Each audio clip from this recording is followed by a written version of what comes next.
julgamento de um recurso extraordinário contra a decisão do Tribunal de Justiça do Distrito Federal, que entendeu que a compensação de débitos tributários só é possível por meio de precatórios. Tudo isso nós vamos acompanhar agora ao vivo, direto do plenário, porque os ministros já estão, neste momento, se dirigindo aos respectivos lugares e será dado início à sessão plenária desta quinta-feira, que acompanhamos ao vivo, direto do plenário. Declaro aberta a sessão do dia 23 de outubro de 2014, uma quinta-feira. Peço à senhora secretária que leia a ata da sessão anterior. Ata da 30ª sessão ordinária, realizada em 22 de outubro de 2014. Presidência do senhor ministro Ricardo Lewandowski, presentes à sessão os senhores ministros Celso de Mello, Marco Aurélio, Gilmar Mendes, Carmen Lúcia, Dias Toffoli, Luiz Fux, Rosa Weber, Teori Zavascki e Roberto Barroso. Procurador-Geral da República, Dr. Rodrigo Janot Monteiro de Barros. Abriu-se a sessão às 14 horas, sendo lida e aprovada a ata da sessão anterior. Foram julgados alguns feitos, entre eles um recurso extraordinário com repercussão geral. Pergunto aos eminentes pares se há algo a retificar na ata. E, não havendo, declaro-a aprovada. Os três em conjunto. Nós temos 3 ações que podem ser julgadas e devem ser, a meu ver, julgadas em conjunto, salvo melhor juízo do eminente relator, dos relatores. O primeiro é uma ação direta de inconstitucionalidade número 4.627, procede do Distrito Federal, sendo o relator o eminente ministro Luiz Fux. O requerente é o Partido Socialismo e Liberdade, PSOL. E há vários amiticúria. E, no outro polo, nós temos aqui o Congresso Nacional. No mesmo julgamento, nós vamos apreciar a ação direta de inconstitucionalidade 4.350, que também procede do Distrito Federal. O relator é também o ministro Luiz Fux. O requerente é a Confederação Nacional de Saúde, Hospitais, Estabelecimentos e Serviços. Também, do outro lado, se colocam o presidente da República, o advogado-geral da União, o Congresso Nacional, perdão. Há também amicus curiae. E depois nós temos aqui um recurso extraordinário com agravo de número 704.580, que procede de São Paulo, sendo relator o eminente ministro Gilmar Mendes. O recorrente é Henrique Alves dos Santos e outro, e o recorrido Marítima Seguros S.A. Eu saliento, ministro Gilmar, eminentes pares, que nesta repercussão geral, nesse recurso extraordinário com agravo, nós temos pendentes, pelo menos é o que nos informaram os tribunais, esse número é relativo, 771 casos. Então, seria de maior interesse que nós pudéssemos votar. Eu consulto os relatores de como proceder. Nós temos apenas uma sustentação oral, que será feita pela doutora Ana Paula de Barcelos, que vem do Rio de Janeiro, e ela falará pelo amicus curiae, seguradora líder dos consórcios do Distrito do Seguro DPVAT S.A. Ela falará enfim, ela está inscrita para falar nos 3. Portanto, o assunto é o mesmo, o tempo será o tempo regimental. Eu indago dos relatores... Senhor presidente, fazer um relatório conjunto. Tem 2 ações declaratórias de constitucionalidade do mesmo diploma normativo. Pois não. O ministro Gilmar Mendes tem um recurso ordinário em cujo bojo é questionada a constitucionalidade do mesmo diploma normativo. Adotando-se a praxe que nós temos, julgamos, normalmente, o ministro Gilmar, como mais antigo, digamos assim, pode dar o norte que preferir. Eu julgaria... Podemos fazer isso, faremos relatório, depois ouviremos a advogada e julgamos, não é? Tá bom. Temos as sustentações. E aí eu julgo as ADIs, enfim... Não, acho que podemos fazê-lo em conjunto. Conjunto, né? Então, tá bom. Então, senhor Então, presidente... Vossa Excelência está com a palavra para o relatório em ambas as ações diretas de inconstitucionalidade. Depois eu passarei a palavra ao ministro Gilmar Mendes para fazer o relatório também. Em seguida, convocarei a doutora Ana Paula de Barcelos para fazer a sustentação oral. Vossa Excelência está com a palavra, ministro Fux. Senhor presidente, ambas as ações declaratórias de inconstitucionalidade, elas gravitam em torno de artigos da lei que regula o DPVAT e que foram introjetados por uma medida provisória posteriormente convertida em lei. Então, na ADI 4627, a arguição de inconstitucionalidade é do PSOL, que ele alega, em síntese, que a medida provisória tratava do imposto de renda e ali enxertou-se essa questão do DPVAT, que seria, assim, uma, digamos assim, uma anomalia na técnica legislativa. Mas aí seria um confronto, digamos assim, da lei que regula a lex legum, né, que estabelece como se faz uma lei. E o segundo argumento é que teria ocorrido violação ao devido processo legislativo, bem como a inexistência de relevância e urgência para a medida provisória sobre esse tema. Essa é a 4627. Na 4350, as alegações são um pouco diferentes. Coincide essa alegação da medida provisória não poder dispor sobre o tema por ausência de relevância e urgência, e ainda alega a violação dos artigos 196, 197 e 199, parágrafo 1º da Constituição Federal, ao vedar a cessão de direito de reembolso das despesas médicas decorrentes de acidentes de veículo pelo DPVAT. Ou seja, o que o governo instituiu foi vedar que o acidentado cedesse o crédito encartado no seguro para o hospital, porque, com isso, não havia uma mensuração da extensão do que efetivamente fora despendido. Então, o hospital credenciado ao SUS recebia do SUS e já tinha aquele crédito do DPVAT para receber.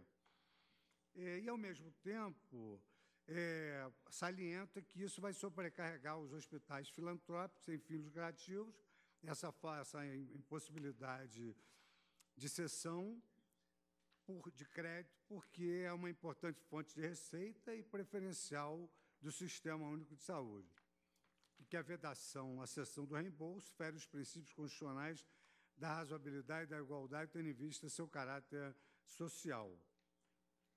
A Advocacia Geral da União e o Ministério Público opinaram pela improcedência do pedido. Houve uma preliminar de não conhecimento por ausência de capacidade postulatória que foi suprida com a juntada de uma procuração. O contra-argumento será dito da tribuna, e eu considero assim relatados ambos os feitos. Pois não. Vossa Excelência Data Vênia relatou muito bem, com bastante objetividade e concisão. Passo a palavra ao eminente ministro Gilmar Mendes para que faça o seu relatório também. Presidente, recurso extraordinário contra a Código do Tribunal de Justiça de São Paulo, assim emendado, seguro DPVAT, cobrança de diferença, pagamento efetuado com base na Lei 11.482 de 2007, que alterou o dispositivo da Lei 6.194 de 74. Admissibilidade. Modificação legislativa que se afigura constitucional. A ausência de ofensa à Lei Complementar 95 de 98 ante o caráter tributário do DPVAT. Suposto vício na MP 340 de 2006, irrelevância haja vista sua conversão em lei. Mera fixação de novo quantum indenizatório, que não ofende princípio da violação ao retrocesso legal. Precedentes, recurso improvido. Embargos de declaração opostos, estes foram rejeitados. Nas razões do extraordinário interposto com base nos artigos 102.3a da Constituição, ou no artigo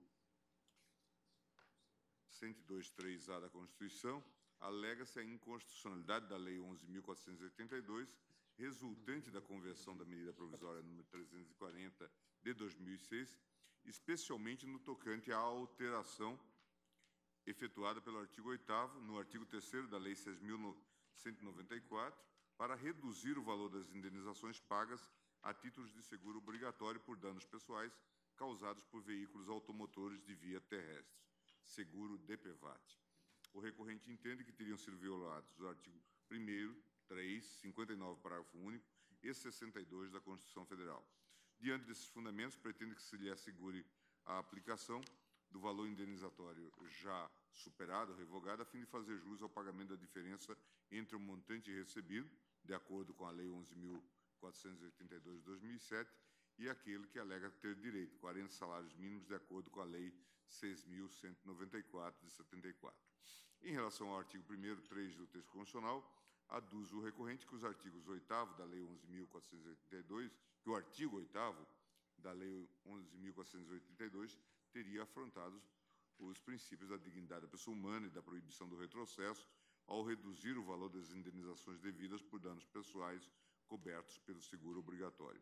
Argumenta também que a Lei 11.482 de 2007 visava tão somente a alterar a tabela de imposto de renda, mas acabou por acrescentar à ordem jurídica dispositivos com temas diversos, em afronta ao artigo 7º da Lei Complementar 95 de 98 e, por conseguinte, ao artigo 59, parágrafo único do texto constitucional. No que se refere ao artigo 62, caput, aduz o requerente que não teriam sido observados os requisitos constitucionais de relevância e urgência necessários à edição da medida provisória, visto que teria o condão de invalidar o ato legislativo desde sua origem. Inadmitido o recurso na origem, foi interposto agravo ao qual dei provimento para determinar o regular processamento do recurso extraordinário. O tribunal reconheceu a repercussão geral, é o tema 771, do 10 de 2014. A Procuradoria-Geral opinou pelo não provimento do recurso. É esse o relatório. Agradeço a Vossa Excelência e convido a doutora Ana Paula de Barcelos para fazer uso da palavra. Excelentíssimo senhor ministro-presidente, excelentíssimos senhores relatores, senhoras ministras e senhores ministros, Procurador-Geral da República, os três feitos aqui em discussão, excelências, discutem, como os relatores bem observaram, dois dispositivos legais que foram introduzidos na legislação do seguro-DPVAT.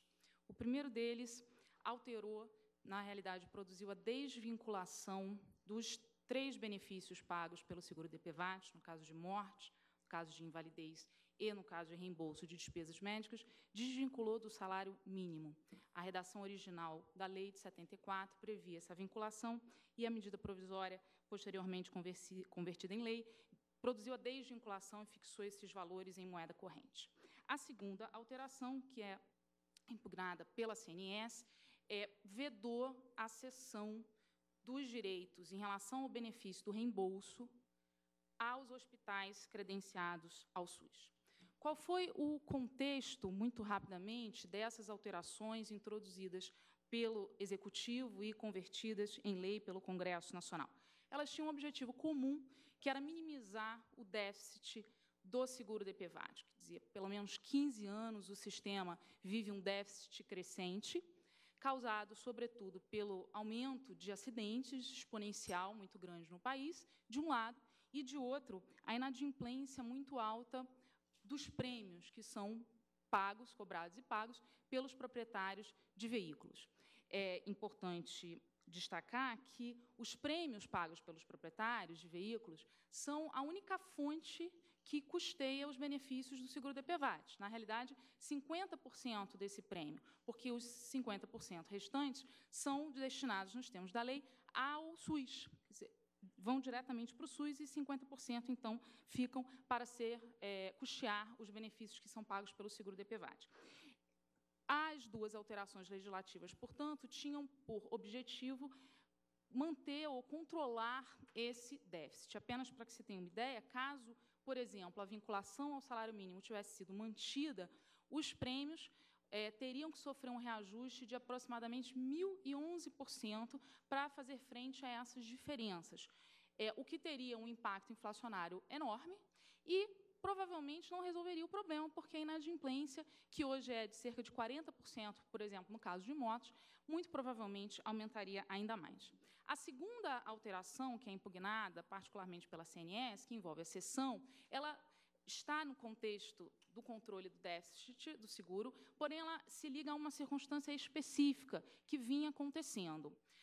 As vítimas de acidentes de trânsito, como regra, são encaminhadas ao SUS para tratamento. O que estava acontecendo? Os hospitais credenciados ao SUS, ao invés de proporcionarem o atendimento gratuito pelo SUS, exigiam a cessão desses direitos e, real ou ficticiamente, encaminhavam essas pessoas para o setor privado desses hospitais.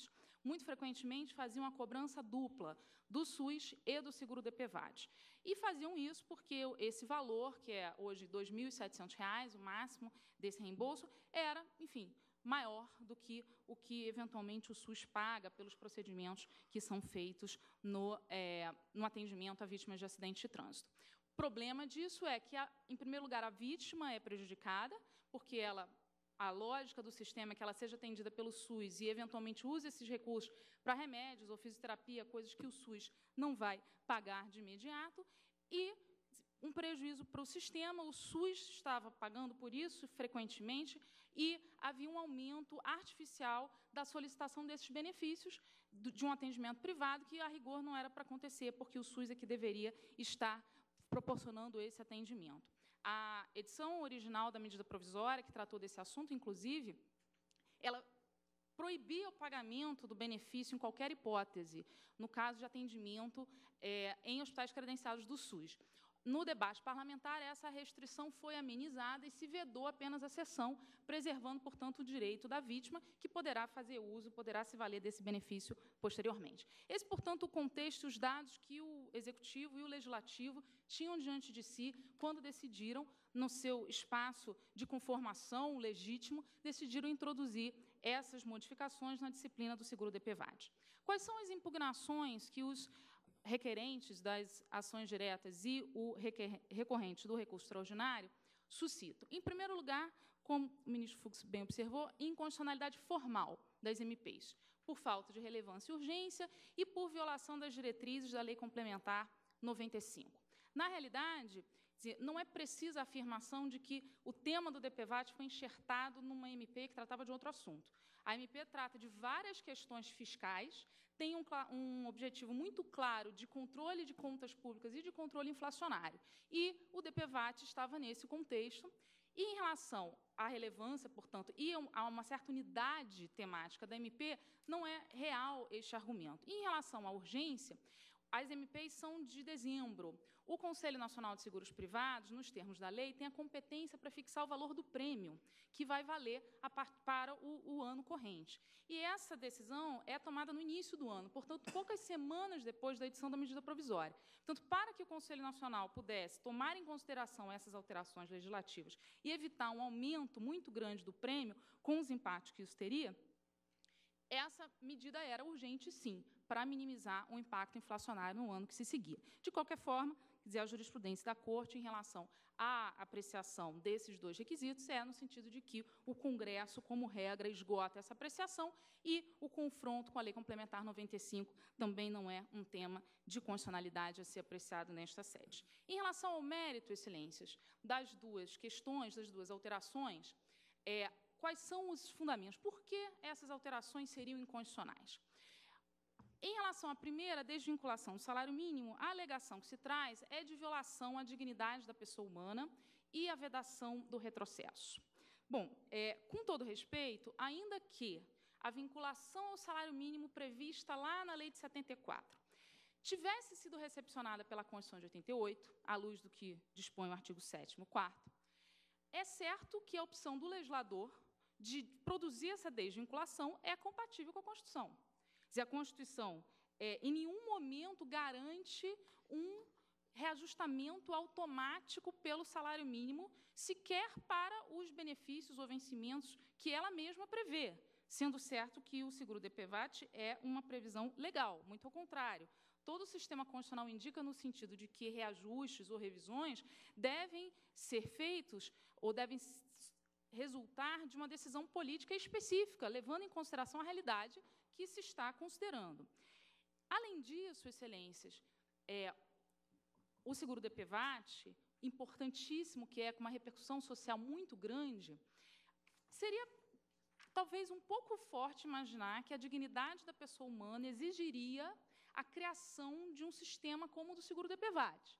Ele existe no Brasil como uma opção do legislador. E, portanto, quer dizer, sequer a existência do sistema seria uma exigência do núcleo da dignidade da pessoa humana imaginar que uma cláusula que garantisse uma atualização automática pelo salário mínimo seria exigida pela dignidade da pessoa humana, é elevar a dignidade da pessoa humana, com todo respeito, muito longe, limitando a liberdade de conformação do legislador, que, afinal, tem que tomar decisões diante da realidade e das circunstâncias que se colocam.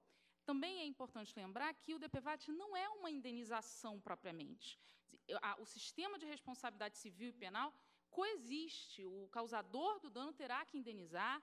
Normalmente, o seguro DPVAT é um mecanismo de socialização de riscos sociais, paralelo pelo qual o legislador decidiu se atribuir um valor, se entregar um valor às vítimas de trânsito, um risco que toda a sociedade corre. E, portanto, é um mecanismo de socialização de riscos e não uma indenização ou um substituto para a responsabilização civil. Por fim, quanto à vedação do retrocesso, essa ideia existe, foi desenvolvida para quê? Para limitar a atuação, sim, do legislador, no sentido de que o legislador não pode esvaziar ou revogar inteiramente ou esvaziar substancialmente uma regulamentação de uma norma constitucional, sobretudo de um direito constitucional. O legislador não pode revogar uma regulamentação e fazer a norma constitucional voltar a um estado de ineficácia. Bom, não é disso que se cuida aqui. O DPVAT não é uma norma constitucional. Ele é importantíssimo, mas ele não é um direito fundamental social. E mesmo no caso de normas constitucionais, a vedação do retrocesso não impede o legislador de alterar a regulamentação da matéria e, eventualmente, restringir, em alguma medida, os direitos que já foram concedidos. Se 2 reformas da Previdência já se verificaram, houve, em alguma medida, algum tipo de restrição de direitos e, nem por isso, essas opções legislativas são inconstitucionais. Muito menos no caso do seguro DPVAT, de que o legislador criou uma louvável iniciativa, mas ele precisa lidar com a realidade e está no âmbito da conformação legislativa dos poderes majoritários decidir como lidar com essas questões. Em relação à segunda alteração, Excelências, a que trata da vedação da cessão do crédito do benefício relacionado com o reembolso de despesas, são 3, basicamente, as alegações de inconstitucionalidade. Primeiro, haveria uma violação de direito à saúde e à isonomia. Por quê? Porque as pessoas impossibilitadas de fazer a cessão prévia desses direitos não estariam obrigadas a usar o SUS. E isso, a juízo do requerente da DIN, violaria o direito à saúde e violaria a isonomia, porque quem tivesse recursos para antecipar o pagamento estaria tendo um tratamento diferenciado. Um segundo argumento seria o da violação aos dispositivos que tratam da atuação complementar das instituições filantrópicas no SUS.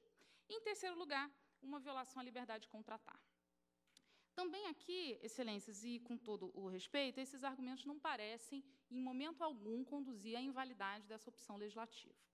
Em relação ao direito à saúde, a opção constitucional prioritária de atendimento do direito à saúde é o SUS. Portanto, afirmar que ir ao SUS viola o direito à saúde é incompatível com o sistema constitucional. E é o próprio sistema constitucional quem cria os 2 sistemas, o público gratuito e o privado, que é acessível para quem pague. Portanto, não há aqui uma violação à isonomia, porque o próprio sistema constitucional cria este sistema duplo e esta possibilidade.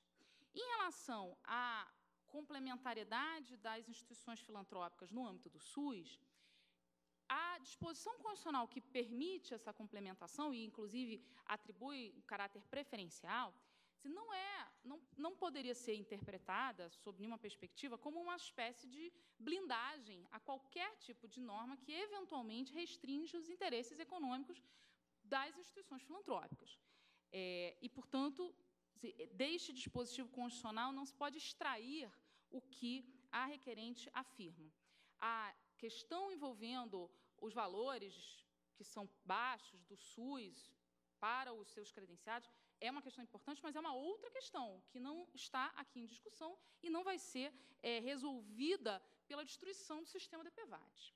Por fim, em relação à liberdade de contratar, a requerente afirma que haveria uma restrição, mas ela parece assumir que a liberdade de contratar seria absoluta e não poderia haver qualquer tipo de restrição, o que também não é real. Quer dizer, para atingir um fim público, o legislador frequentemente produz e implementa restrições a liberdades, inclusive liberdade de contratar, uma vez que essas restrições sejam razoáveis. A razoabilidade aqui desta restrição, quer dizer, o legislador, inclusive, flexibilizou, tornou menos gravosa a restrição original que constava da MP. Os hospitais, a rigor, podem oferecer o serviço privado, caso aceitem receber depois, não haverá nenhum óbice. E, do ponto de vista das vítimas, a pessoa é atendida pelo SUS e pode se valer do benefício depois. O sistema DPVAT fica preservado desse desequilíbrio atuarial que estava acontecendo. Por essas razões, Excelência, é que a seguradora líder e também a marítima, que é recorrida no recurso extraordinário, entendem que as disposições legais são válidas, na linha, aliás, dos pareceres da Procuradoria-Geral da República, nos 3 feitos. Foram decisões tomadas pelo Legislativo, pelo Executivo, validamente, no âmbito das suas competências. Nem sempre é possível produzir decisões que atenderão a todos os interesses, mas é preciso tomar decisões e cabe às instâncias majoritárias fazê-lo. De modo que, por essas razões, se pede que as 2 ADIs sejam julgadas improcedentes e o recurso extraordinário desprovido. Muito obrigada. Agradeço à doutora Ana Paula de Barcelos, que se manteve estritamente dentro dos 15 minutos regulamentares, apesar de, desta presidência, estar disposta, ou estivesse disposta a lhe dar uma certa flexibilidade, tendo em conta o fato que Vossa Excelência estava representando, enfim, 3 clientes ou amiticúrios distintos. Obrigado, doutora. Ministro Fux, Vossa Excelência está com a palavra para o voto de mérito. Senhor presidente, Egrégia Corte, ilustres representantes do Ministério Público, senhores advogados e estudantes presentes. Senhor presidente, aqui nós vamos tratar no voto de ambas as ações declaratórias de inconstitucionalidade, tendo em vista que há teses comuns e teses específicas. Então, vamos enfrentar todas. Em primeiro lugar, senhor presidente, é uma preliminar de não conhecimento. Eu vou pedir vênia à Corte para superar isso, porque foi anexada a procuração que dava ensejo a essa suposta ausência de capacidade postulatória. E cito, inclusive, que essa regularização da representação processual em ADI já foi decidida pelo nosso órgão pleno, e aí cito acordos aqui da nossa Corte. Então, essa preliminar eu supero, como também supero, nos termos do voto, do parecer do Ministério Público Federal, a legitimidade ativa da Confederação Nacional de Seguros, porque ela tem a representatividade e a pertinência temática que nós exigimos. E cito aqui também uma série de precedentes da Corte que já enfrentou esse problema da legitimácio ad causa.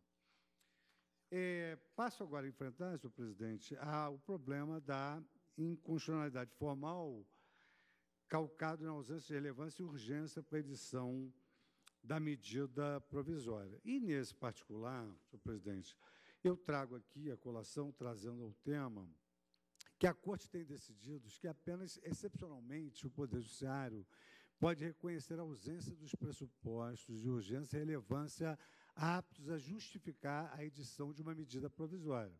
Nesse sentido, eu trago à colação a ementa do indeferimento cautelar na DI 4627, que exatamente concluiu, na parte que nos interessa, que esta Suprema Corte somente admite o exame jurisdicional do mérito dos requisitos de relevância e urgência na edição da medida provisória em casos excepcionalíssimos em que a ausência desses pressupostos revela-se prima facie evidente. Aí trago esses precedentes.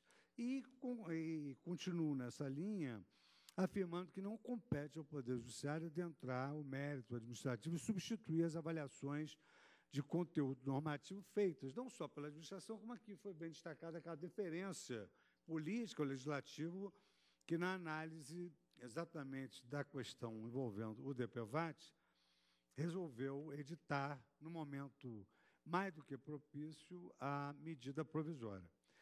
Para confirmar essa relevância e essa urgência, Eu trago à colação a leitura dos trechos da mensagem enviada pelo ministro Guido Mantega à Sua Excelência, o Presidente da República, exatamente justificando a relevância e a urgência da medida. E destaco o seguinte, e acho importante essa leitura, senhor presidente, que é o fundamento fático jurídico da relevância da urgência. O DPVAT passa por uma situação muito grave de desequilíbrio atuarial em razão dos vários fatores a seguir expostos, o que requer reajuste significativo do valor do prêmio, cerca de 23%, com consequências indesejáveis sobre a inflação e as tarifas de transporte, como, por exemplo, as tarifas de táxis. Ressalte que o expressivo aumento do prêmio que se quer evitar entraria em vigor em 2009, quando os proprietários de veículo pagam o imposto sobre a propriedade de veículos automotores, cujas datas de vencimento estão vinculadas ao pagamento do prêmio do seguro do DPVAT. Portanto, são necessários alguns ajustes imediatos, inevitáveis e urgentes no texto da lei para esclarecer pontos polêmicos, bem como para auxiliar no combate ao grande número de fraudes nesse seguro. Ao reduzir os custos com ações judiciais e o pagamento de indenizações indevidas, espera-se que tais medidas contribuam para o aumento da eficiência da operação do consórcio das seguradoras que administra o DPVAT. Aí eu cito aqui alguns dados que entendi interessantes. Fez que, adicionalmente aos altos índices de acidente de trânsito, o seguro DPVAT tem sido alvo de crescimento expressivo de ações judiciais, em especial decorrente dos sinistros por invalidez, tendência que aumenta a necessidade de provisões para arcar com compromissos futuros, colocando em risco sua solvência do DPVAT. Entre 2003 e 2007, houve um aumento de cerca de 1.300% no montante das indenizações decorrentes de ações judiciais no seguro DPVAT de carros, táxis, motos e caminhões, comparativamente, eu falei 1.300%, comparativamente ao aumento de 170% do montante das indenizações pagas administrativas pelo consórcio para as mesmas categorias. Daquele crescimento, cabe ressaltar o aumento ocorrido nas indenizações por invalidez permanente, que em 2007 representa um total de 150 milhões, contra apenas 3 milhões em 2003, o que se traduz no crescimento em 4.900% do período. Então, trago aqui esses dados técnicos, onde se comprova a urgência e a relevância. Eles estão transcritos no voto que foi distribuído às suas excelências, os ministros componentes da Corte. Os temas veiculados pelas regras combatidas são de inegável relevância social e a disciplina legal exigiu realmente uma atuação urgente do Poder Executivo. E aqui, então, senhor presidente, para confirmar a urgência da atuação do Poder Executivo, eu trago exatamente a chancela de outro poder, o Poder Legislativo, que, em documento enviado pelo Congresso Nacional, assentou essa urgência e também o texto da Câmara dos Deputados, onde se conclui que o voto é pela urgência, relevância e consequente admissibilidade da medida provisória, pela sua constitucionalidade e juridicidade. Então, o Poder Executivo entendeu urgente, o Poder Legislativo entendeu urgente, que são as searas que têm que avaliar essas questões. No mesmo sentido, o Senado Federal, eu também transcrevo, está no voto, e o Senado Federal, eu destaco apenas esse trecho também, quanto à urgência, deve-se concordar com o discernimento da Câmara dos Deputados, que, por unanimidade, também admitiu estar cumprido esse quesito constitucional. Assento que a Suprema Corte já teve a oportunidade de decidir sobre o grau de controle do Poder Judiciário quanto à valoração feita pelo Poder Executivo quanto ao preenchimento dos requisitos da urgência e da relevância. E cito, então, a ADI 2150, da relatoria de Sua Excelência, o ministro Ilmar Galvão, onde restou assentado os dispositivos em referência ao atribuir aos órgãos de trânsito o registro de ônus reais sobre veículos automotivos de qualquer espécie não ofendem normas constitucionais. Os requisitos de relevância e urgência para a edição de medida provisória são de apreciação discricionária do chefe do Poder Executivo, não cabendo, salvo os casos de excesso de poder, que nós até já analisamos aqui uma vez ou outra, seu exame pelo Poder Judiciário, entendimento assentado na jurisprudência do Supremo. Trago também, mais recente um pouco, já com a composição, um aresto da relatoria do ministro Joaquim Barbosa. E continuo, senhor presidente, sob outro enfoque, a conversão da medida provisória conjurada em lei prejudica, consoante já reconhecido pelo Supremo Tribunal Federal, o debate acerca da relevância e da urgência. Quer dizer, essa é uma questão prejudicial. A medida provisória foi convertida em lei. E aqui também eu cito o aresto do Supremo Tribunal Federal na DI 1721, no qual consta expressamente por votação majoritária a conversão da medida provisória em lei prejudica o debate jurisdicional acerca da relevância e urgência dessa espécie normativa. Diante dessas razões, senhor presidente, eu vislumbro o preenchimento dos requisitos da relevância e da urgência e não acolho a alegação de inconstitucionalidade formal.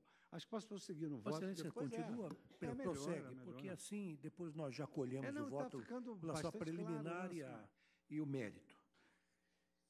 Ainda a suposta inconstitucionalidade formal em razão, digamos assim, de desobediência da lex legum, no sentido de introduzir uma cauda. Isso é uma matéria de confronto com a lei complementar, não é matéria constitucional, e eu também estou rejeitando essa inconstitucionalidade formal, citando aqui um acordo na DI 1419 da relatoria do ministro Celso de Mello, que exatamente pela sua precisão me animo à leitura da sua parte nuclear. Não se legitima a instauração do processo de fiscalização normativa abstrata sempre que o juízo de constitucionalidade depender, para efeito de sua formulação, de prévio confronto entre o ato estatal questionado e o conteúdo de outras normas jurídicas infraconstitucionais formuladas pelo poder público, que é exatamente o caso específico, é confrontar essa lei que introduziu mudanças no DPVAT com a lei complementar número 95. Isso, no julgamento da DI, o Tribunal Pleno, em 2006, assentou o descabimento e a inadmissão dessa inconstitucionalidade formal. Agora, enfrento, senhor presidente, a inconstitucionalidade material alegada. Eu faço aqui uma digressão, senhor presidente, sobre a função social do DPVAT, que foi muito bem explorado pela ilustre advogada da tribuna. Cito doutrina à saciedade, e ninguém tem a menor dúvida da finalidade social do DPVAT. Peço vênia para suprimir a leitura, porque distribuiu o voto e constará dos autos. E aqui trago, então, aquela questão de que isso violaria o sistema de saúde suplementar pelos hospitais filantrópicos credenciados pelo SUS. Então, assento que, segundo as próprias palavras da requerente na DI 4350, em sua peça vestibular, a preferência estabelecida no parágrafo 1º do artigo 199 da Constituição da República se explica pela falta de fins lucrativos dos seus destinatários e se torna possível pela possibilidade que estes têm de buscar o necessário equilíbrio econômico-financeiro e outras fontes tomadoras de seus serviços, a saber, convênios com plano de saúde e pacientes particulares. Ora, aqui não tem nenhuma menção de fazer o segurado ceder. Essa não é a fonte de custeio desses hospitais.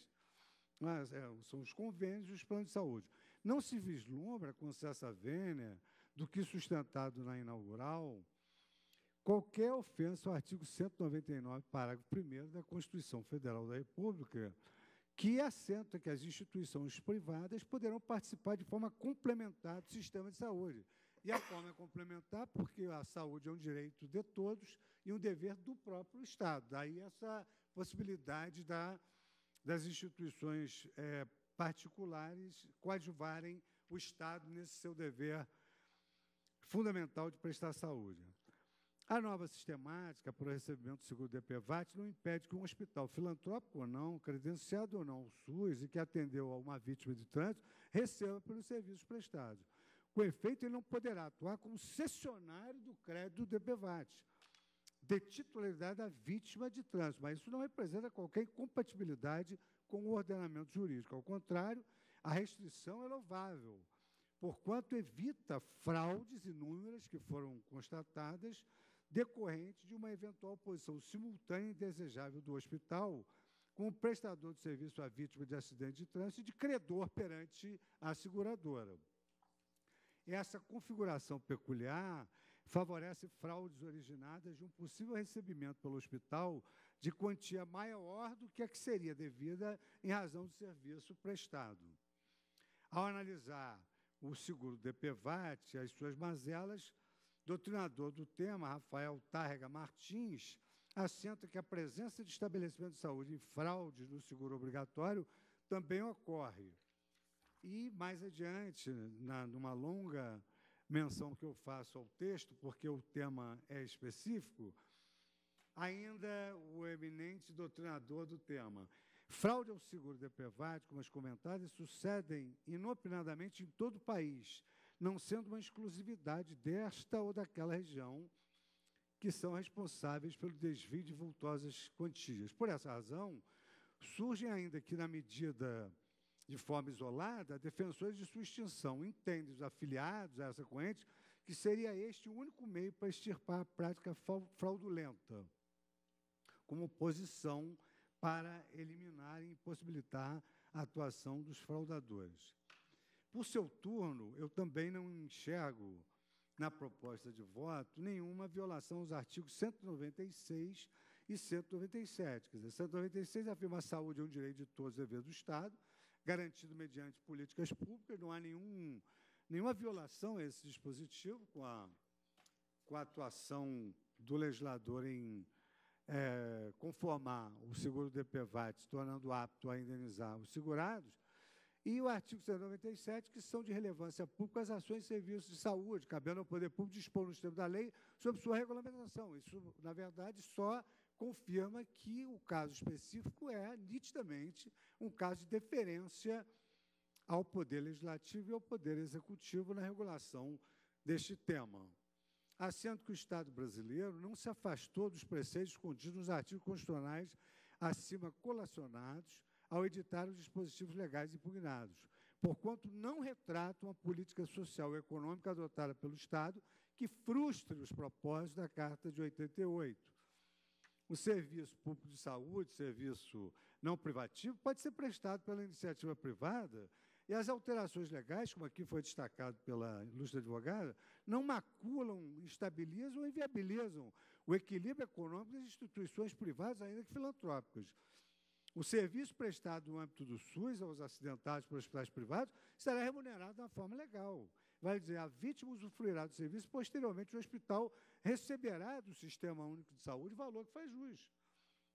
Não pode receber do Sistema Único de Saúde mais a cessão de crédito do DPVAT.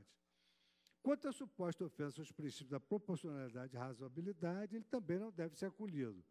É que não existe direito constitucionalmente assegurado ao atendimento em hospitais privados.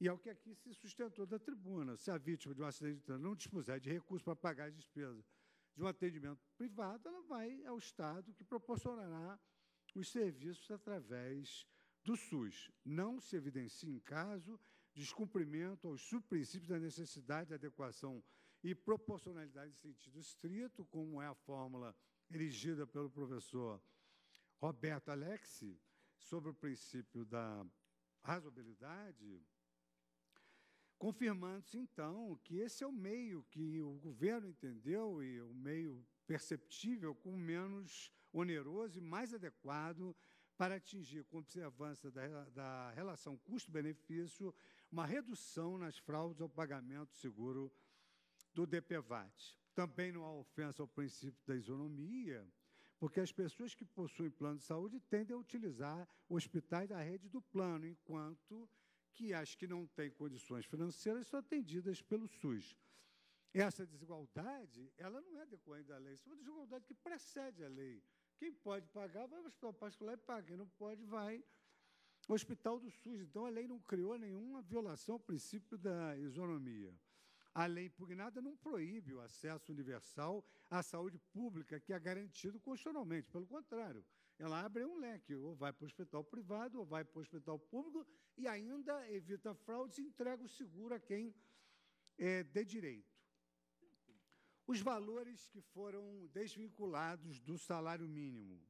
Com relação a essa questão, eu assento que o valor da indenização é aferível mediante estudos econômicos e colhidos pelo Parlamento, razão pela qual a observância da nossa capacidade institucional do Judiciário e a deferência ao Legislativo, sob o palio da separação dos poderes, impõe o desejável judicial self-restraint. Então, aqui nós não temos nenhuma capacidade institucional para fazer essa valoração que fez o Legislativo, principalmente à luz desses estudos econômicos que foram veiculados na informação do ministro da Fazenda. Consequentamente, não são inconstitucionais as novas regras legais que modificaram os parâmetros para pagamento do seguro DPVAT, abandonando a correlação com um determinado número de salários mínimos, para fixar um valor certo em reais. Além dessa regra legal antiga, que adotava o salário mínimo como critério, ser de duvidosa constitucionalidade, não há proibição legal ou índole constitucional quanto à fixação da indenização em moeda corrente.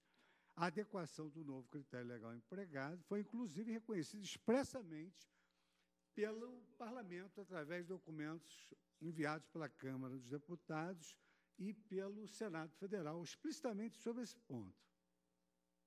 Ao longo da petição, na ADI 4627, o PSOL expõe seu inconformismo com as normas legais da seguinte forma: o governo federal deveria concentrar seus esforços em políticas públicas, não para a concentração de divisas e capitais retirados dos impostos para a pequena elite financeira do nosso país, e se estimular a educação no trânsito.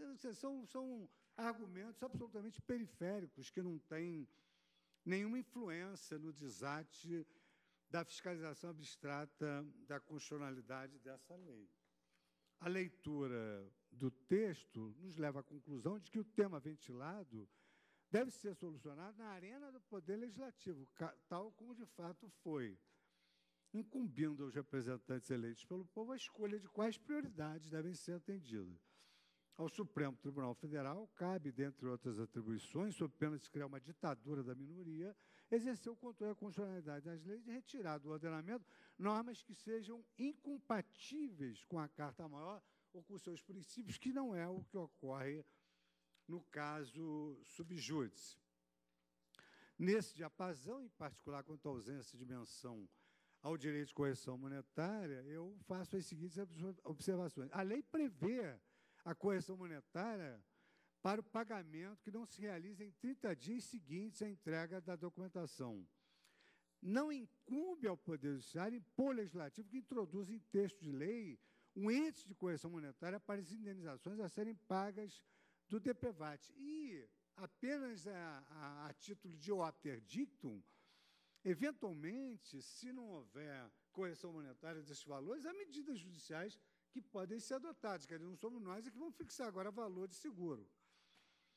E aqui eu cito um acórdão do Supremo Tribunal Federal, entendendo da importância das indenizações pagas pelo DPVAT, que antes eram vinculadas ao salário mínimo e agora não são mais. Da suposta inconstitucionalidade da tabela para cálculo de indenização de seguro obrigatório. Quanto à suposta inconstitucionalidade de regras legais que criaram uma tabela para o cálculo do montante devido a título de indenização em favor do segurado acidentado, cuida-se de medida que não afronta o ordenamento jurídico. Ao revés, trata-se de preceito que concretiza o princípio da proporcionalidade, permitindo que os valores sejam pagos em razão da gravidade da lesão. E aqui, então, a própria lei traz... É até desagradável a leitura, se perder um braço, 50%, se perder os dois braços, 100%. Então, ele é proporcional. Então, as regras atendem, no meu modo de ver, aos ideais de justiça e ao princípio da isonomia e da proporcionalidade, não apresentando valores irrisórios em termos de indenização. Destarte não incumbe ao legislador antever todas as situações possíveis e imagináveis de acidentes e lesões capaz de afetar com maior intensidade determinados indivíduos. Então, eu cito aqui exemplos que, eventualmente, isso pode ser pleiteado através da via judicial. Por exemplo, a perda de um membro por um pianista, que tem uma repercussão pior, vamos dizer assim, ratione muneris em relação ao empregado. Dessume-se que a tabela legal para apuração dos valores devidos, em razão da extensão da invalidez, mercê de não se tratar de novo no âmbito securitário, também não ofende a proporcionalidade. E aí faço aqui uma passagem sobre a utilização da tabela para determinação dos valores indenizatórios, não é novo. E aí eu cito vários antecedentes de como é que essas tabelas eram calculadas e a rigidez legal dessas tabelas à luz da doutrina específica do tema. E cito, mais uma vez, a obra de Rafael Tárrega Martins, Seguro Obrigatório de Veículos Automotores de Vias Terrestres, 4ª edição da editora Servanda. Não é fácil encontrar uma obra específica sobre esse tema. Da inexistência da violação ao princípio da vedação do retrocesso. Tenho a impressão de que o advogado foi extremamente feliz da tribuna quando ressaltou que não houve a exclusão de nenhum direito fundamental já consagrado na Constituição. E afirmo que, em primeiro lugar, o princípio da dignidade da pessoa humana, que se difundiu mundialmente com o princípio a partir da segunda metade do século passado e que é tão relevante nos dias de hoje, não pode ser banalizado, como se pretende, sob pena de ter sua efetividade injustamente reduzida. É que estamos diante da impugnação de normas legais que alteram a forma de pagamento do seguro, sem que isso reduza o ser humano à condição de mero objeto, essência das ideias gravitantes em torno do princípio da dignidade humana. Quanto ao princípio da vedação ao retrocesso, também não se vislumbra qualquer ofensa ao texto constitucional. E aqui eu trago à colação uma obra do professor Felipe Derble, que é da nossa congregação, lá da UERJ, onde o eminente professor destaca que constitui o núcleo essencial do princípio da proibição do retrocesso social a vedação ao legislador de suprimir, pura e simplesmente, a concretização de norma constitucional que trata do núcleo essencial de um direito fundamental social, impedindo a sua fruição. E não é isso que ocorre. E ainda mais, sem que sejam criados mecanismos equivalentes ou compensatórios. E aqui foram criados mecanismos equivalentes e compensatórios, que é a fixação de uma tabela e ao seguro que não é mais cessível. Então, não há essa proibição do retrocesso. Trago também, pela sua eminência no campo constitucional, a lição de Canutilho e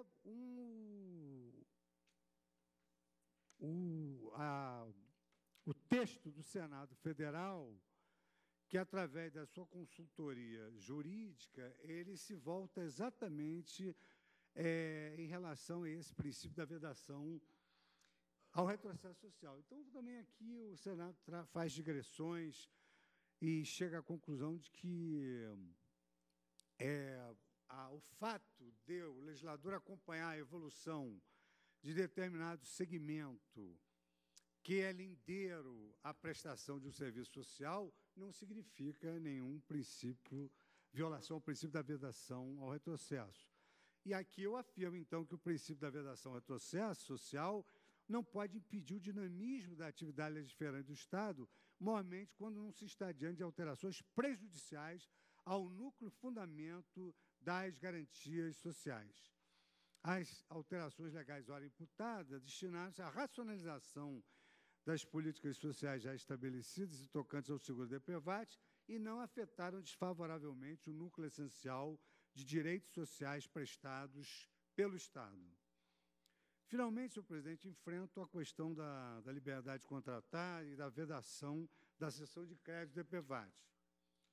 E assento que os artigos 8º e 9º, que são basicamente os artigos centrais do recurso extraordinário do ministro Gilmar Mendes, os artigos 8º e 9º da Lei 6.194, que garantem às seguradoras o direito de regresso contra a pessoa responsável pelo dano sofrido pelo segurado, não conflitam com as alterações normativas ora subjúdice. Sempre foi assim, né? O grande exemplo que toda a doutrina dava de denunciação da lide era exatamente o exemplo da seguradora se voltando contra o causador do dano.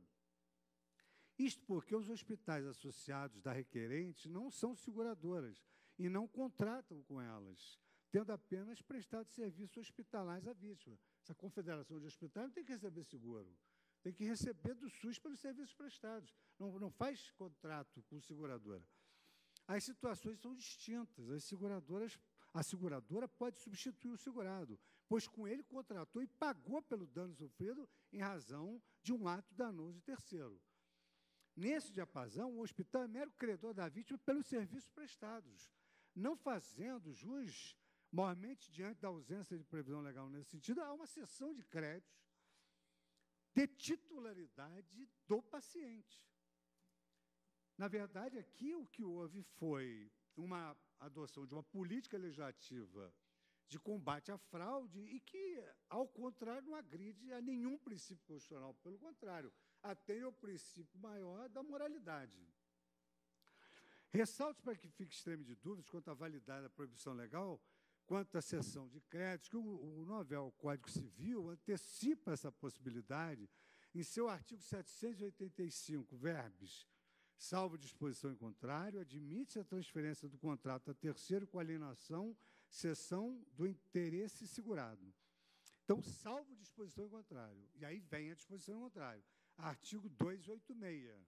O credor pode ceder o seu crédito se a isso não se opuser à natureza da obrigação ou à lei. Então, a lei é o óbice a que haja essa cessão. Então, concluiu, a proibição legal de cessão do crédito DPVAT pela vítima do acidente de trânsito revela-se fruto de uma opção do legislador que sequer arranha norma jurídica alguma extraída da Constituição Federal. Trata-se de uma intervenção legítima do Estado na autonomia da vontade. Quantas vezes nós aqui já assistimos o velho dirigismo contratual preconizado por Josserran naquelas hipóteses da hipossuficiência de um dos contratantes. Nesse particular, eu também trago à colação, parece espírito corporativo e as lições do professor Gustavo Tepedino, Heloísa Helena Barbosa e Maria Celina Bodan, da UERJ, que assim assentam sobre essa nova moldura do direito civil com relação a algumas intervenções na esfera jurídica dos contratantes. A interpretação do Código Civil à luz da Constituição da República pretende, portanto, oferecer soluções hermenêuticas a partir dos problemas identificados na jurisprudência, tendo-se em conta o conteúdo e a técnica legislativa do Código Civil. A peculiaridade dessa metodologia está justamente na fixação de critérios hermenêuticos que asseguram a mobilidade do sistema jurídico e redimensionem o princípio da segurança jurídica. E aí, exatamente, ao tratar do caráter social do contrato do seguro DPVAT, eu trago a lição genérica sobre o aspecto social do contrato do professor Gustavo Tepedino, que pode-se afirmar, diante de tal cenário normativo, que os três princípios cardinais do regime contratual, quais sejam a autonomia privada, a força obrigatória e a relatividade obrigacional, embora mantidos pelo sistema, adquirem novos contornos, com o surgimento de três novos princípios, quais sejam a cláusula geral de boa-fé objetiva, o equilíbrio econômico da relação obrigacional e a função social do contrato. E aqui eu me permito digredir mais um pouco. Também não se vislumbra qualquer planejamento estatal imposto aos hospitais privados. A rede hospitalar privada tem total autonomia para avaliar a conveniência e vantagem que decorre do seu credenciamento no SUS. Não se impõe, por outro lado, aos hospitais privados que façam atendimento pelo SUS e que se submetam às regras desse regime público. No entanto, se o hospital pretender ser tido como entidade filantrópica ou pretender elevar o seu número de atendimentos, poderá optar pelo credenciamento, ocasião em que as diretrizes estatais decidirão. E eu também tinha separado, senhor presidente, mas os volumes são muito grandes, digamos assim, dados que confirmam a justeza do que foi afirmado na tribuna, Quer dizer, a prosseguir-se com o sistema antigo, ter-se-ia que majorar o aumento do DPVAT em mais de 1.000%. Então, os valores são realmente absurdos.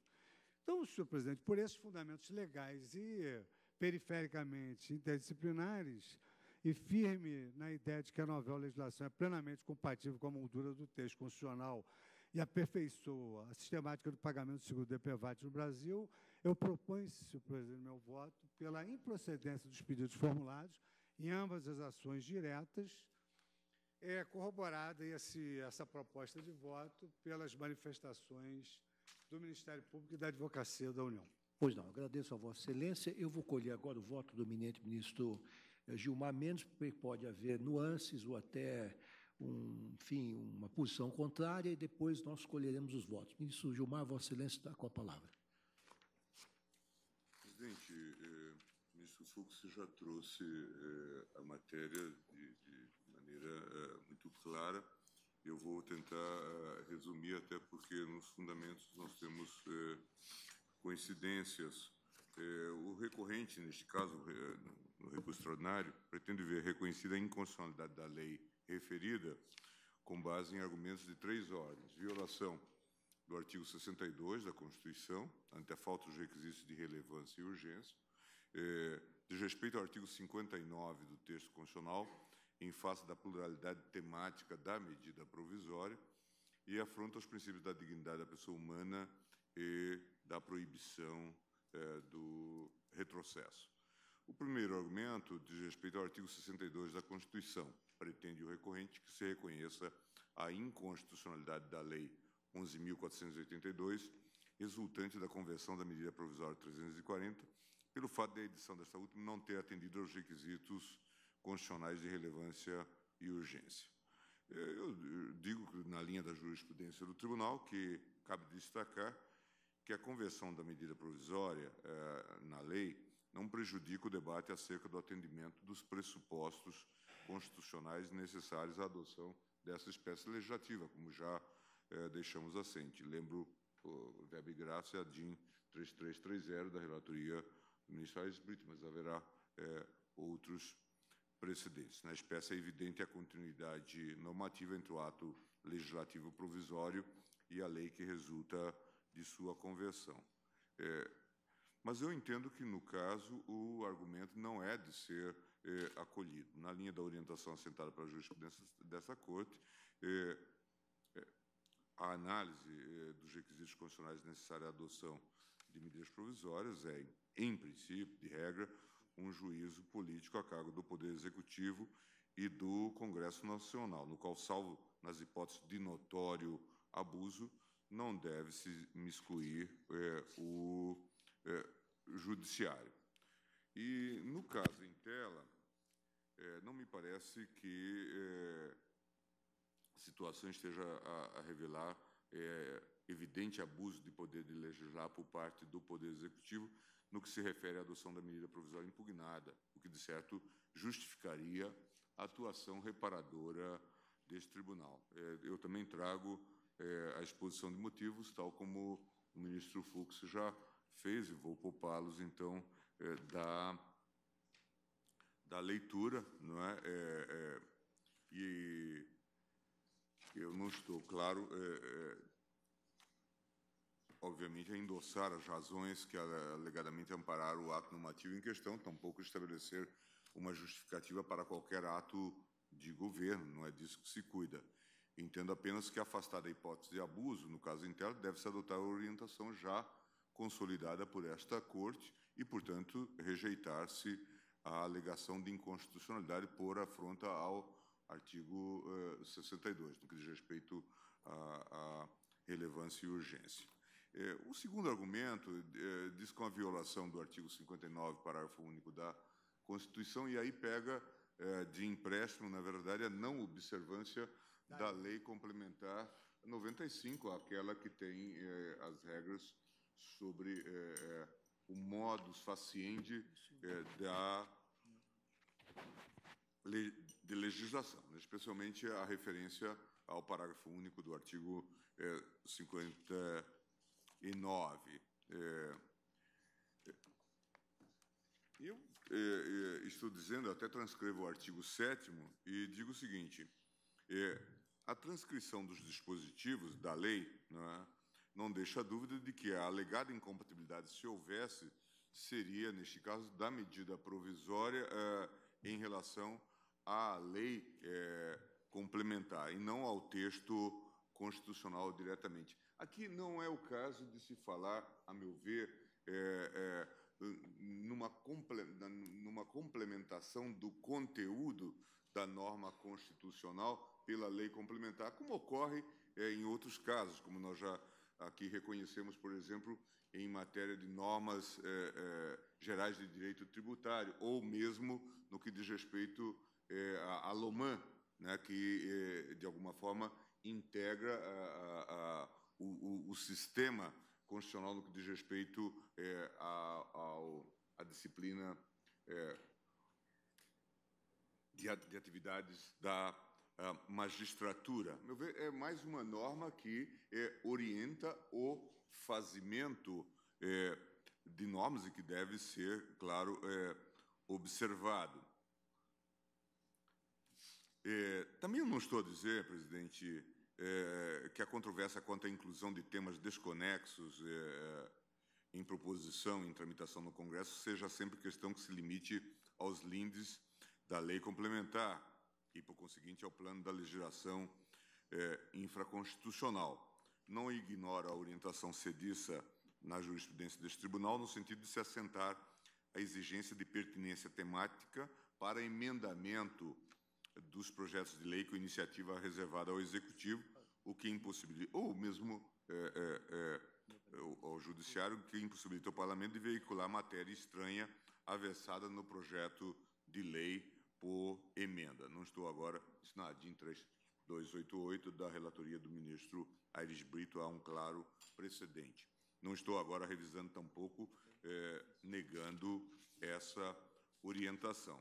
O fato é que simplesmente não é essa a hipótese dos autos, visto que a miscelânea temática, a bem da verdade, já constava, como já foi demonstrado no voto do ministro Fux, já constava da própria redação originária da medida provisória, depois convertida em lei. Sendo assim, não vejo como aceitar agora, também do ponto de vista de mérito, a discussão sobre a violação do artigo 59, parágrafo único. Não é?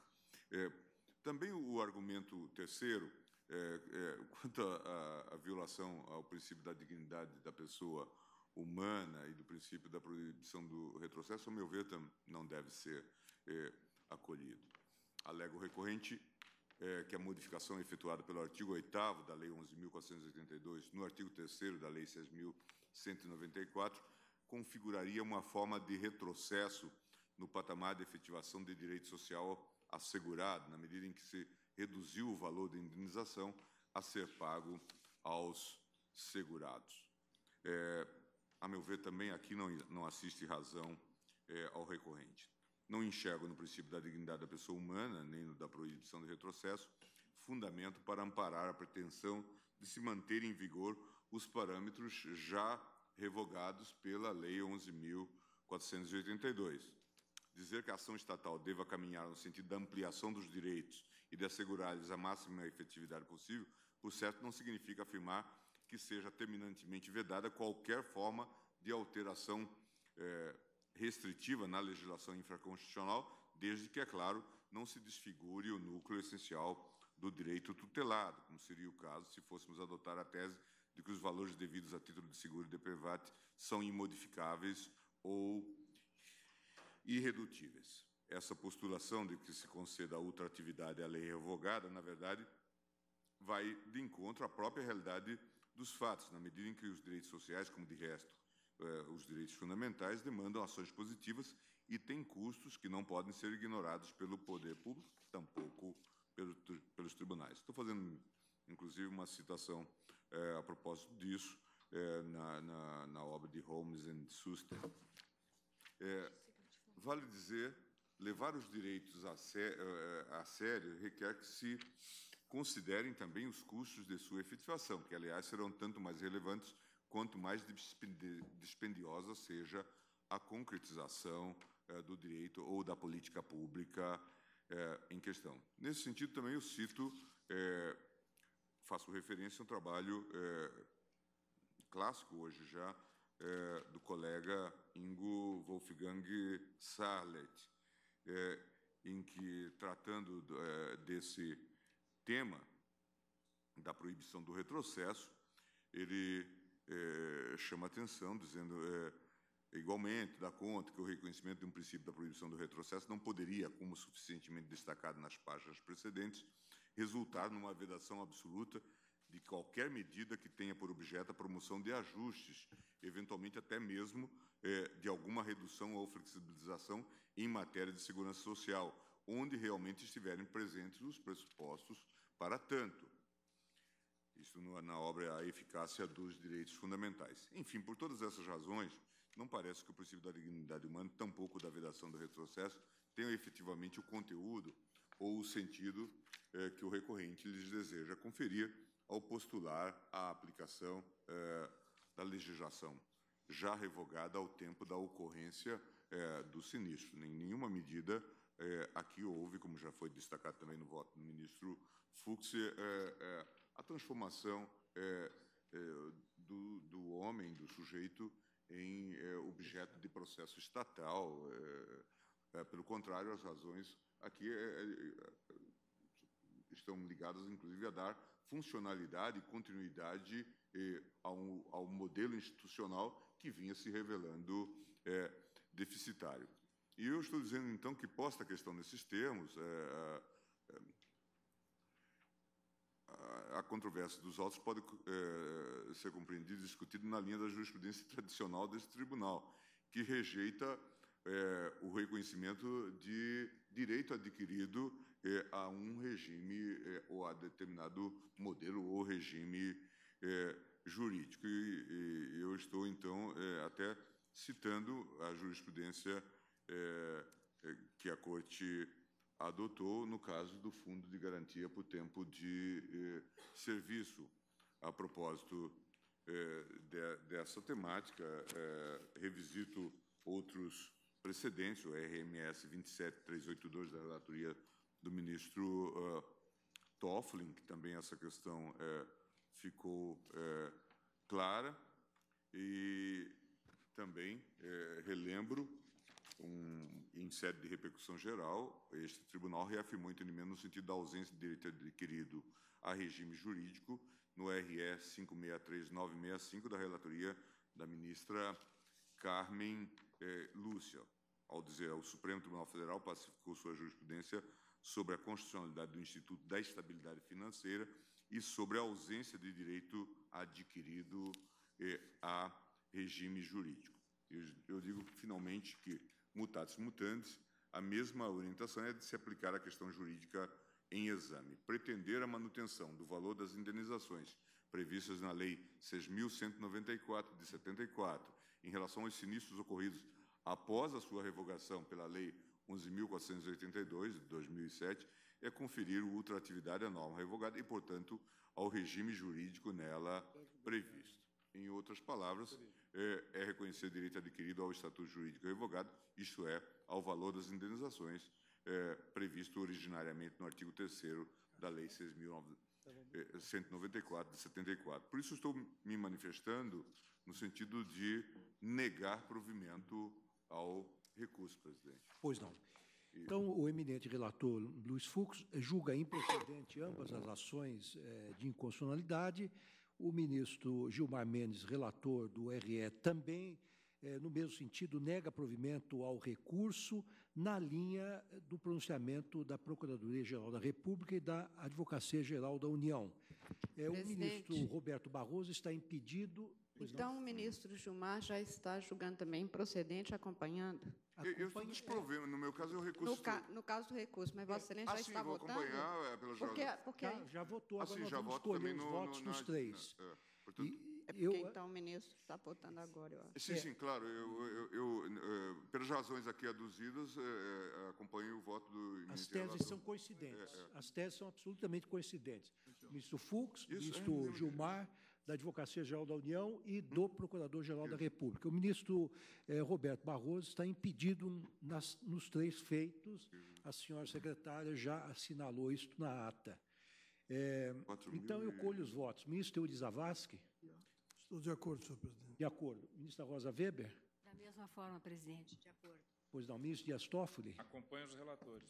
Ministra Carmen? Também, presidente, acompanho os relatores. Ministro Gilmar já se pronunciou, evidentemente, então também julga improcedente. Ministro Marco Aurélio?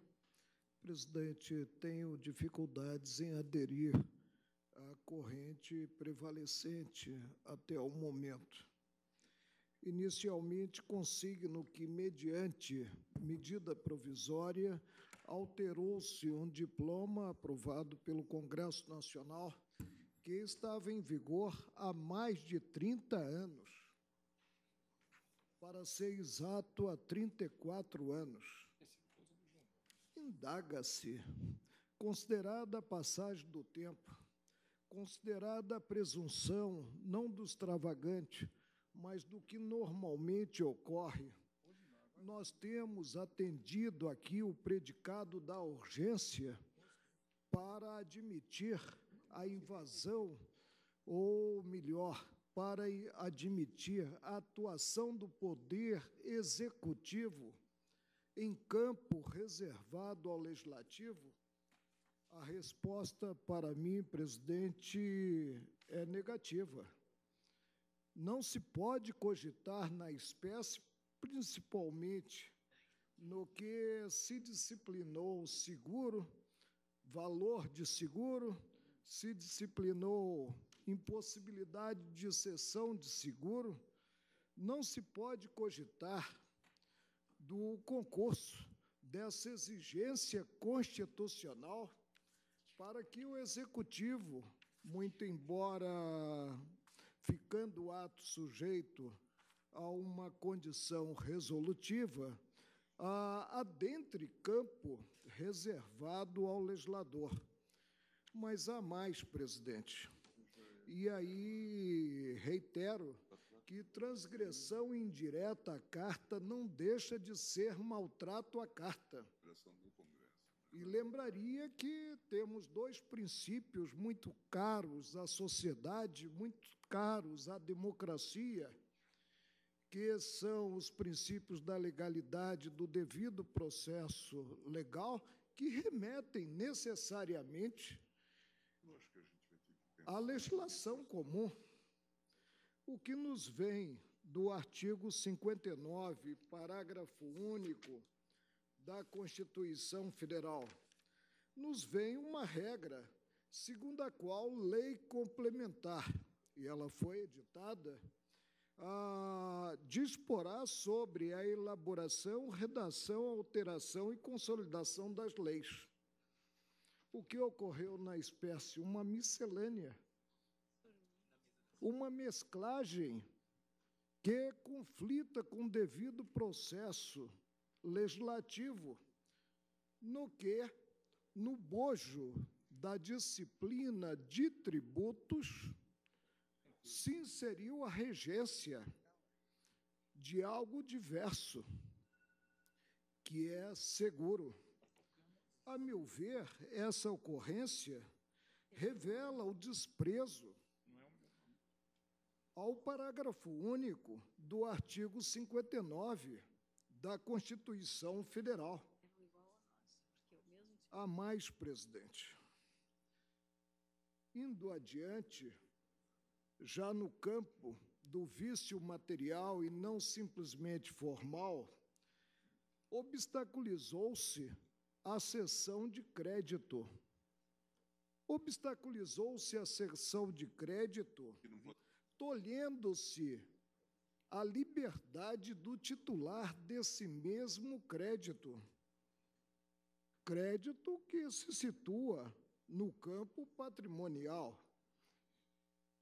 E aí, a vedação à cessão se fez consideradas, inclusive pessoas jurídicas de direito privado integradas ao Sistema Único da Saúde.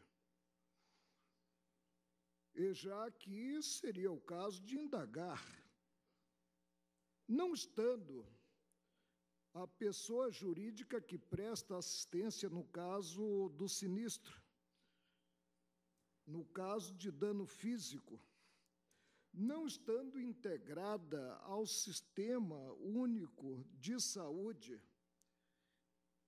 é possível o crédito? É possível o crédito. E devo lembrar, presidente, fui voto vencido, que este plenário, no tocante a seguro-saúde, decidiu que, no caso, a seguradora está compelida a reembolsar pessoa jurídica integrada ao SUS, simples reembolso, não se trata sequer dessa figura cível, que é a figura de cessão de crédito, quando a pessoa jurídica haja prestado assistência, que estaria compelida de qualquer forma a fazê-lo ao cidadão. Presidente, peço vênia ao ministro relator das ADINs para julgar procedentes os pedidos formulados nas iniciais dessas ADINs. E no tocante ao recurso extraordinário, sob a relatoria do ministro Gilmar Mendes, pelas mesmas razões lançadas, excetuada a problemática da cessão do crédito, evidentemente, né? Ou seja, pelo vício formal na disciplina da matéria, na disciplina que acabou por reduzir a verba indenizatória, né, provê o recurso para, no caso, entender que a regulação do tema se faz pela legislação que vigorou durante, como eu disse, mais de 30 anos e que veio a ser alterada mediante a medida provisória. É como voto na espécie. Pois não, agradeço a manifestação de Vossa Excelência. Passo a palavra ao eminente decano, ministro Celso de Mello. Senhor presidente, eu serei breve, farei constar as razões mais extensas do meu voto no texto escrito, a ser juntado aos autos. Mas, de qualquer maneira, apenas, de modo muito rápido, para referência a alguns pontos. Antes de mais nada, eu quero destacar os primorosos votos que hoje ouvimos da lavra do eminente ministro Luiz Fux e também do eminente ministro Gilmar Mendes, que analisaram com extrema propriedade e densidade a controvérsia que está sendo objeto de exame por parte dessa Suprema Corte. Primeiramente, senhor presidente, também compartilho do entendimento já ressaltado pelo eminente ministro Gilmar Mendes, no sentido de que a conversão da medida provisória em lei não prejudica o exame da questão pertinente à observância dos pressupostos constitucionais de urgência e de relevância que condicionam a válida edição pelo presidente da República dessa espécie normativa, que é a medida provisória. E a razão é simples. Primeiramente, porque se inobservados os pressupostos de urgência e de relevância, a ausência desses requisitos contaminará no plano formal a própria validade constitucional da medida provisória. E o ato inconstitucional, exatamente porque é afetado por um radical vício de nulidade jurídica, revela-se insuscetível de convalidação, mesmo que presente o contexto das medidas provisórias, estas hajam sido convertidas em lei. É tão importante esse aspecto que essa Suprema Corte já teve ocasião, em outras oportunidades, de, primeiramente, destacar a impossibilidade de convalidação do ato inconstitucional,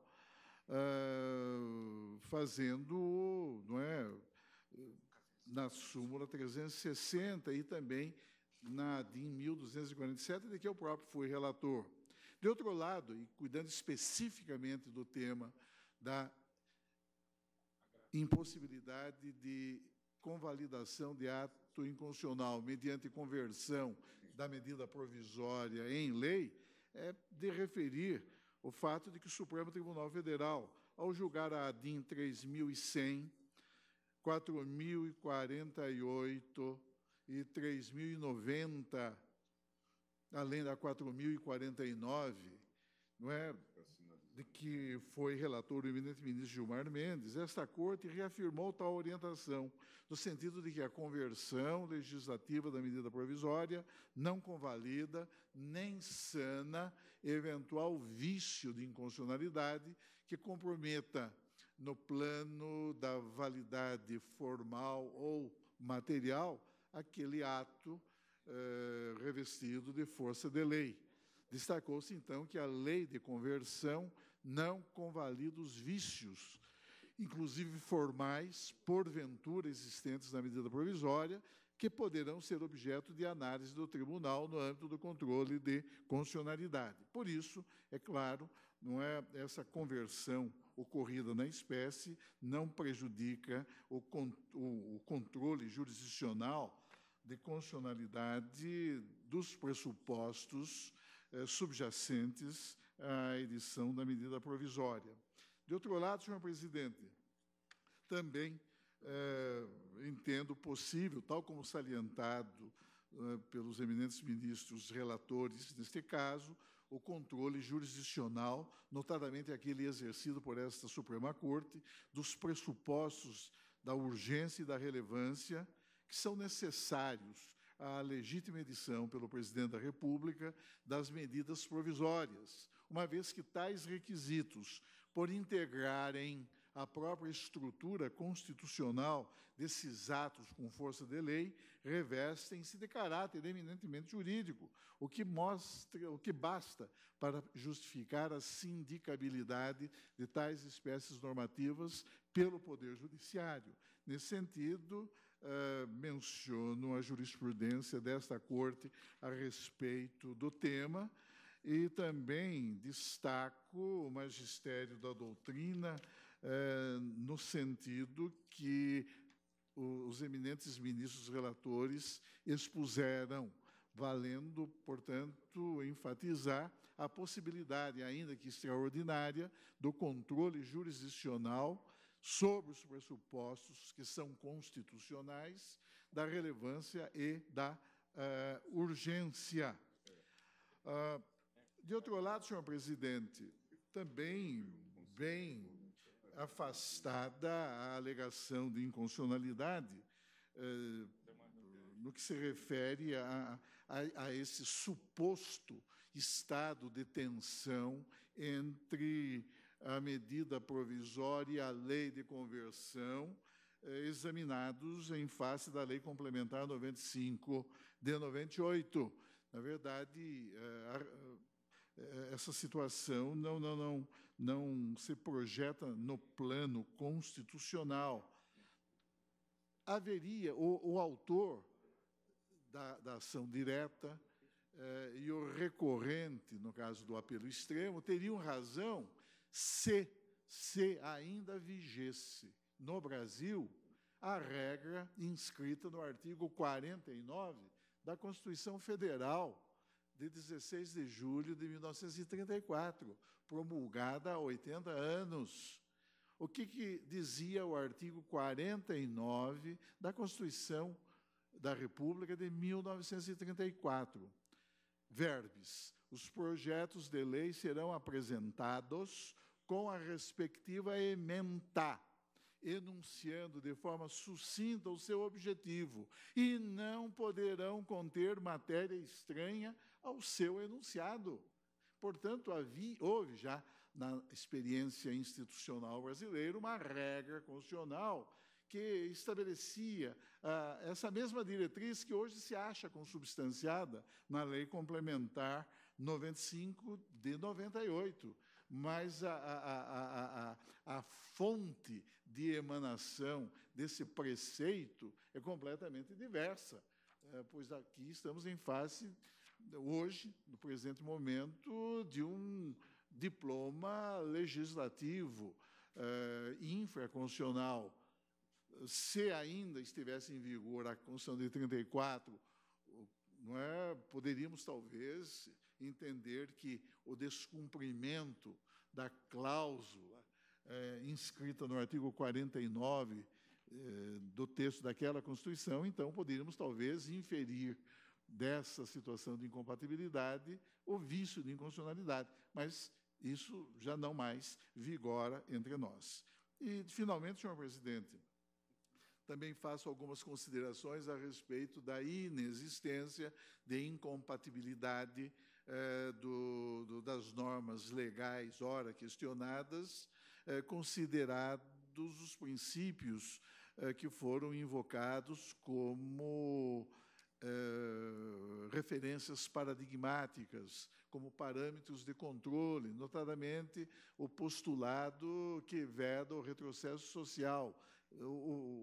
O eminente ministro Luiz Fux, inclusive, em passagem do seu doutíssimo voto, destaca com absoluta precisão esse aspecto ao enfatizar, deixe-me, eu anotei aqui, ao enfatizar no capítulo do seu primoroso voto sobre o tema, que, aspas, as alterações legais ora impugnadas destinaram-se à racionalização das políticas sociais já estabelecidas e tocantes ao seguro DPVAT, e não afetaram desfavoravelmente o núcleo essencial de direitos sociais prestados pelo Estado, porquanto modificaram apenas marginalmente os contornos do seguro DPVAT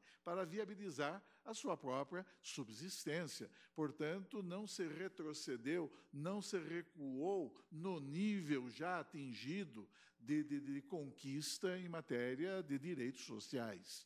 Assim, senhor presidente, consideradas todas essas razões, que farei constar do meu voto escrito, mas apoiando-me fundamentalmente nos excelentes votos hoje proferidos pelos eminentes ministros relatores e pedindo vênia ao eminente ministro Marco Aurélio, não obstante os fundamentos também sólidos invocados por sua excelência, mas eu julgo improcedentes ambas as ações diretas para confirmar a validade constitucional das normas legais impugnadas e nego o provimento ao recurso extraordinário em questão.